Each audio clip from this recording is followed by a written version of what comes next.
For the last 50 years, our technology has been following what's known as Moore's Law, a law that tells us that computer power doubles about every 18 months. That is, we expect every new computer and smartphone to be more powerful than the one before it while also being smaller and sleeker in design. However, this isn't a trend that can continue forever. Some researchers even believe we're in the final years of this pattern as our progress in terms of computing power begins to level out. Physicist Michio Kaku suggests this will mean an end to the era of Silicon Valley and could cause a recession if we don't use new materials like graphene or implement tools like quantum computers to continue our progress.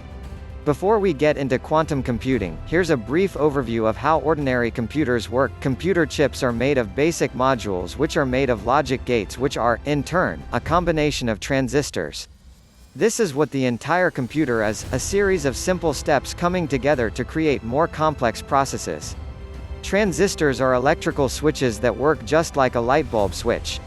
They can either be open or closed, allowing or blocking electricity and information from coming through. These simple little components are essential for all our electronics, and the great news is, the smaller we make them, the faster they'll be while consuming less energy. That's why transistors now are approaching the size of a single atom. But there's a problem with this idea.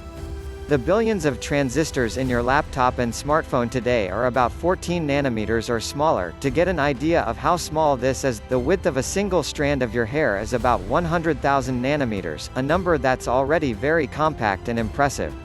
But once transistors reach a small enough scale, they're prone to quantum tunneling. This means that when the transistors try to block the electrons from passing, those electrons could simply appear on the other side anyway. This leads to a lot more errors and noise, which leads to more error correcting, which requires more powerful processors and so on. The idea behind quantum computers is to take these phenomena of the quantum realm and use it to our advantage to create better machines. In ordinary computers, information is encoded as bits which can be either a 1 or a 0. The more bits you have, the more complex your information can be.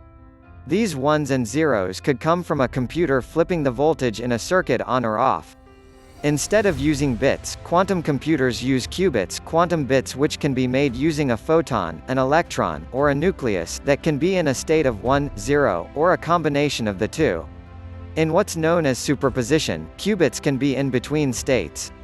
They could be said to be 30% 1 and 70% 0, for example. Qubits will only fall into a definite state if they've been observed. This potential means that while classical bits can only be in one of 16 possible combinations, qubits could be all 16 of those combinations at the same time. To put it another way, atoms spin up or down in a magnetic field. Spin up and that's 0, spin down and it's a 1. Now imagine spinning at a tilt. That ability to be in multiple states at once is the heart of superposition. If simply observing these qubits changes them and causes a loss of information, you can imagine how sensitive they are. One of the problems with our quantum computers now is that quantum effects are extremely delicate.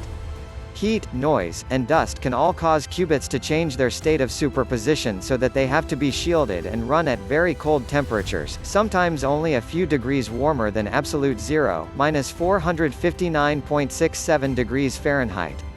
Researchers use resonators to see and read the state of qubits since resonators are much easier to interact with. Other phenomena these computers use is quantum entanglement and interference. Entanglement is the famous, spooky action at a distance that Einstein spoke about. It's a connection between particles where changing one will immediately change its counterpart, no matter how big the distance between them. Interference is the ability to control quantum states to promote signals headed towards the right answer and cancel signals heading towards the wrong one, very similar to how noise-canceling headphones use precise waves to cancel out incoming noise waves, leaving only silence. While all of this sounds, and is, very promising, many people believe quantum computers will be the answer to everything and will usher us into a new age of super advanced technology and futurism. The truth is, you're not even likely to have a quantum computer for personal use at all. They're only better than classical computers for very specific functions such as atomic bonding and database searches. These are problems ordinary computers find difficult to complete. In terms of modeling processes in nature, like photosynthesis, our computers can't do that at all because nature encodes its information in quantum mechanics. It takes a quantum machine to model quantum events. Other uses for these computers will be mapping the human brain, simulating chemical bonding, analyzing large amounts of data, spotting patterns, modeling climate change, making transportation more efficient, and enabling progress in the field of artificial intelligence.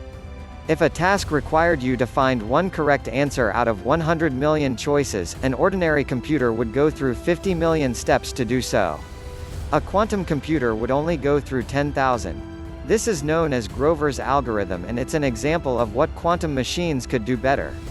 We're facing a lot of the same challenges we took on when the first computers were being programmed, as well as new challenges like coherence time, how long a qubit can retain information. Companies have also started taking security measures into question, since quantum computers could easily fly through the math underlying the encryption that secures our chats, social media, online stores, and banking. For now, anyone without a quantum computer isn't missing out on anything. Quantum computers can't yet function any better than our classic computers can, and aren't expected to do so for at least another decade.